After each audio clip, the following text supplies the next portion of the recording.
आपने जो रिसर्च किया उस रिसर्च के आधार पर जो नंबर ऑफ इंस्टीट्यूशन जिनमें माइनॉरिटी स्टेटस दिया गया वो साल 2005 में जहां केवल 21 था, साल 2008 तक भी उतना नहीं था, लेकिन अचानक से 8 से लेकर 12 तक में शूट कर गया। यस 1965 मतलब लगभग 2000 जी। तो एक साथ मीनाक्षी जी, अगर इतनी बड़ी बड़ी संख्या में इंस्टीट्यूशंस से आप जो संविधान में का हिस्सा बन चुका है आरटीई उस समय तक, संविधान को वायलेट करने का आरोप इस समय कांग्रेस बीजेपी पे लगा रही है। लेकिन संविधान तो यहाँ वायलेट हो रहा है ना, कि संविधान 21A का वायलेशन यहाँ पर कांग्रेस के द्वारा हो रहा है सिर्फ इसलिए कि वो यूपी और बिहार से मुलायम सिंह, लालू यादव और बहन जी और नीतीश कुमार को फिनिश कर सकें। ऐसा भी नहीं कि बीजेपी से वहाँ लड़ रहे थे, बीजेपी के पास तो वो वोट था ही नहीं, ये वोट किसके पास था।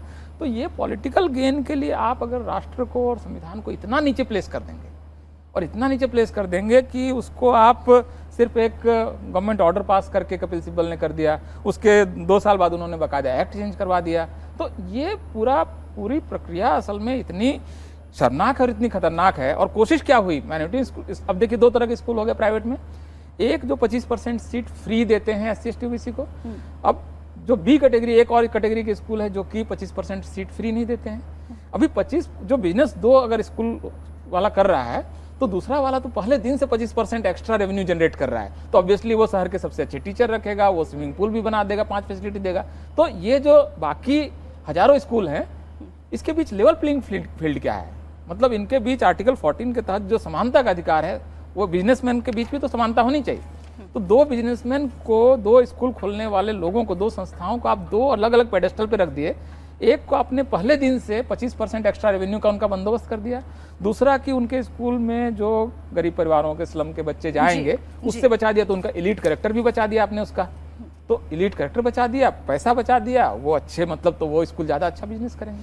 नहीं, लेकिन सर साल 2004 से लेकर 2012 तक जो कुछ भी है वो ठीक है, आज ये अधिनियम कांग्रेस द्वारा बनाया गया था, ये भी सही बात है, लेकिन अल्पसंख्यक का दर्जा देना ये तो ब्यूरोक्रेसी का काम है। नहीं, इसके लिए बाकायदा सरकार अगर चाहती तो इसको एक तो प्लग कर सकते थे, नंबर 1, और दूसरा तो इन्होंने बाकायदा गवर्नमेंट का ऑर्डर पास किया कि हमको ये करना है और आपको हम we will protect you from RT. ये तो ऑर्डर है। ये कांग्रेस पार्टी ने, यूपीए सरकार ने किया। हाँ, सरकार ने ऑर्डर पास किया, बाकायदा ऑर्डर आया। और इसके बाद इतना ही नहीं, 2012 में तो पार्लियामेंट से बाकायदा इन्होंने अमेंडमेंट करा दिया आरटी में कि minority institutions will be protected from RT.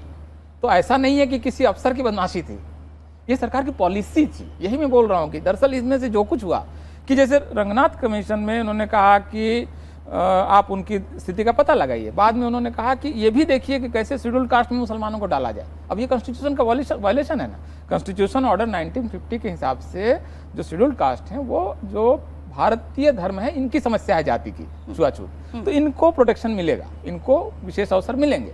इसमें मुसलमानों को और क्रिश्चियंस को डाला जाए, ये तो संविधान का उल्लंघन हुआ ना।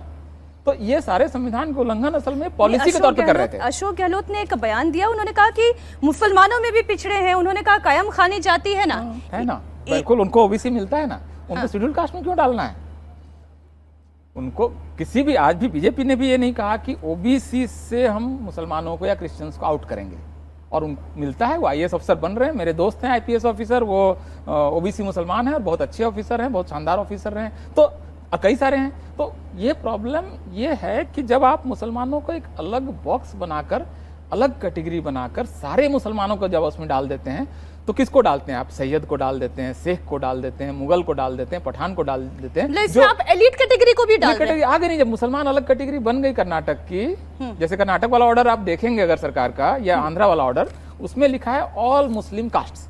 तो ऑल मुस्लिम कास्ट में तो वो भी आ गए जिन्होंने हिंदू अपर कास्ट पे भी राज किया इस देश में 600 साल।